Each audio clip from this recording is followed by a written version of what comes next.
Okay, guys, um, I'm in my room today, and I'm going to read chapter 10 to you from the Epic Fail. It's the 15th of April. Between like yesterday and then, or Monday, by Friday, everybody should have their work to get us through to April 30th.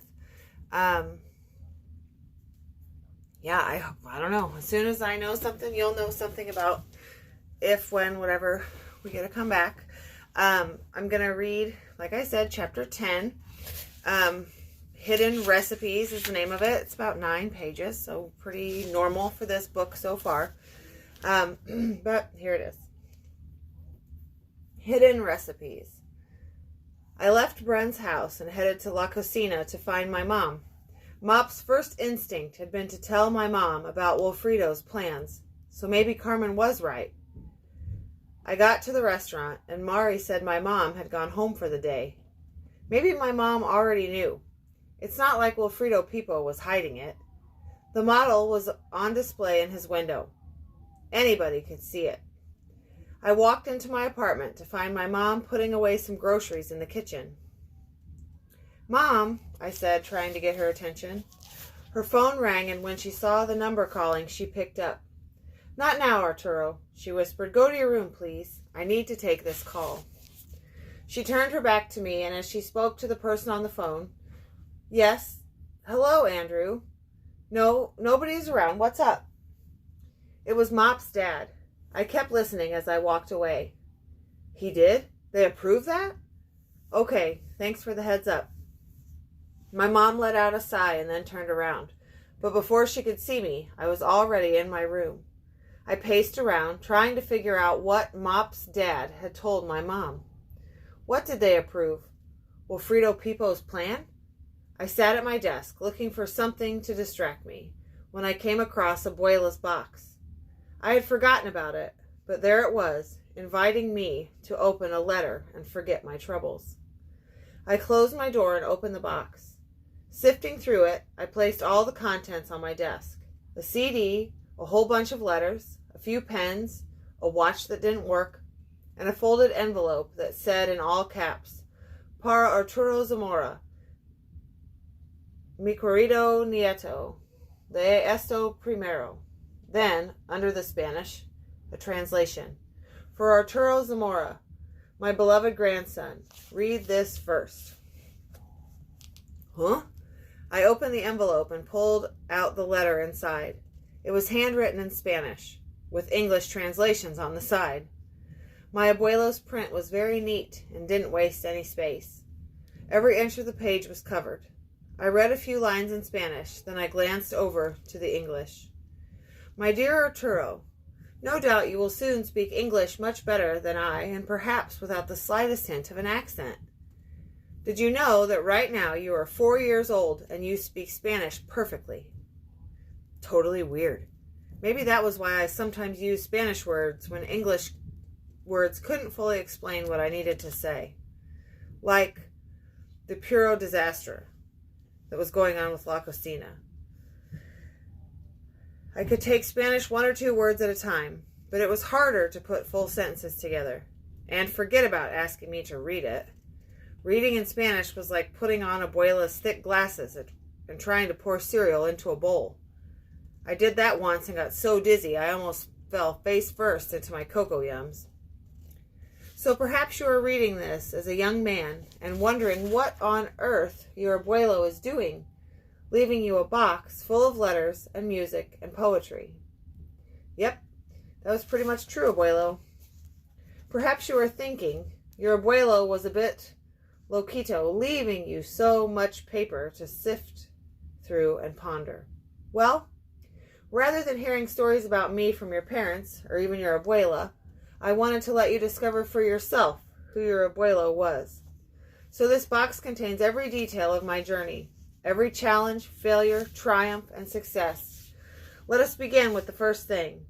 Find the letter in the box marked El Amor y la Fe. Love and faith? That was the phrase Abuela had said the other day. Why did Abuela want me to start there? I unfastened the bundle of letters. carefully looking for it. El amor y la fe, love and faith. I unfolded the letter. It was also written in English and Spanish. How long did it take him to write all these? The great Cuban poet and patriot, José Martí, wrote and translated many works of poetry and essays in both English and Spanish. Did you know that a poem by José Martí inspired a very famous song called Guantanamera, and that a young man composed a version of it that became a worldwide hit? It was probably the most famous song in all of Cuba, probably one of the most famous songs in the world. You see, a young person has the power to do many great things. It's about belief. And most importantly, it's about love.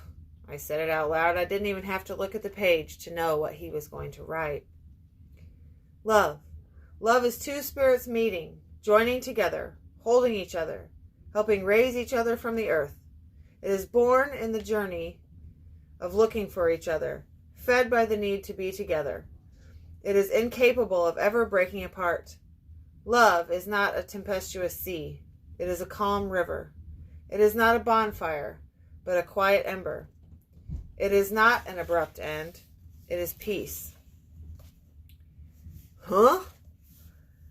That is what José Martí wrote about love. Don't worry if you don't understand it now. Keep it in your box and go back to those words from time to time. They will begin to make sense as you continue to read and reread them.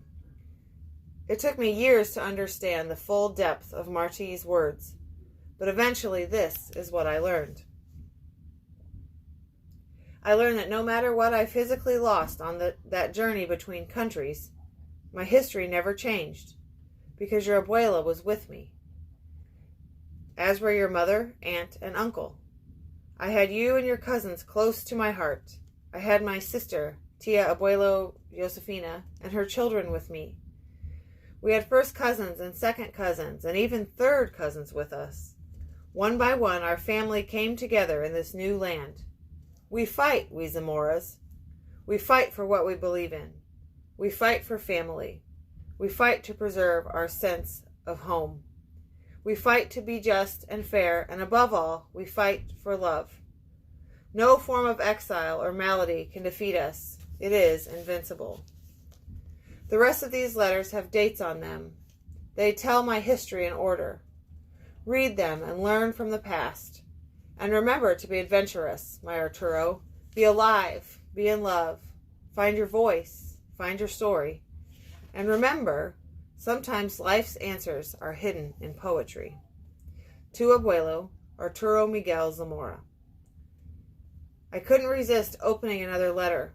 The one marked 1972 told the story of Abuelo in Cuba, working as a taxi driver.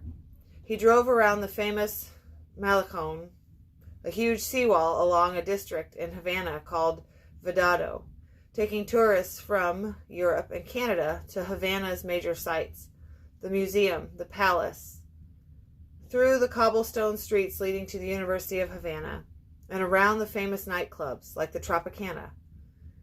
He wrote that no matter how hot the sun got, the sound of the ocean spraying against the walls of El Malecón was enough to keep you cool. Then one day, he wrote, he noticed a young woman carrying several bags of laundry on a quiet street just around the corner from El Malecón. He stopped the cab and asked if she needed a ride. At first, the young woman didn't want to accept the ride, so Abuelo parked his taxi and offered to carry the laundry wherever she needed to go. But she said she didn't need help. She kept telling me to go away. Soon I retreated to my taxi and drove next to her as she walked. She stopped, turned to me, and said if I didn't leave her alone, she was going to chase me with a machete. She was the toughest, most beautiful woman I had ever met. I apologized and left her alone. On one fateful occasion, while I drove through the same neighborhood, a vicious rainstorm swept the streets, and your abuela got caught in the middle of it.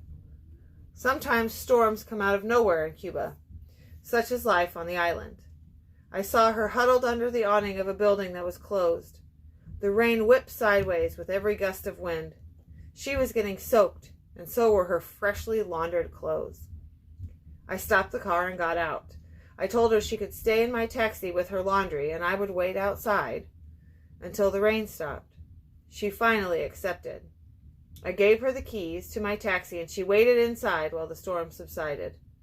This is how I first met and fell in love with your abuela. Without thinking, I put the letter down and looked up at my computer screen. I logged onto Twitter and typed Carmen Sanchez in the search box. A picture of a heart drawn in the sand came up next to the handle at Carsan2121. I checked and saw that Carsan2121 was from Madrid and loved the beach, crime fiction, and poetry. It had to be Carmen, so I sent a direct message. At ArtZam3, hey, is that you, Carmen? It's me, Arturo. Every second that she didn't respond felt like an hour. Still nothing. It was a dumb idea to send her a DM. What if it wasn't her? I went to close the screen when a message popped up. At Carsan2121, hi Arturo. I felt instantly relieved that it wasn't some weird stranger. ArtZam3, hi babe. Okay, come here. Okay, sit down. I felt instantly relieved that it wasn't some weird stranger. ArtZam3, hey, so what's up? Carsan2121, hey, nothing, look. Sorry about earlier. At ArtZam3, it's fine. At Carsan2121, hey, so I did some digging about Wilfredo Pipo. I think I found something. ArtZam3, question mark. Liney. Oh, right there. Okay, just look at the dog. Carsan2121, want to meet after your shift at the restaurant? At ArtZam3. Whoops, sorry guys. Okay. At Carsan2121. Okay, my dad is home now. I have to go. Bye. See ya. Smiley face. XOXO. Carmen signed off, but I continued to stare at my computer screen. Those X's and O's didn't mean anything, did they? I looked at Abuelo's box, and thought about the first time. Oh, the other one's here. All right. Thought about the first time that he'd met Abuela. He had not given up. That was what I was going to do. Show Carmen that I wouldn't give up. I was going to save the restaurant. All right. Chapter 10 is completed in 12 minutes. In less than 13 minutes. So, see you guys tomorrow for chapter 11. Have a good one.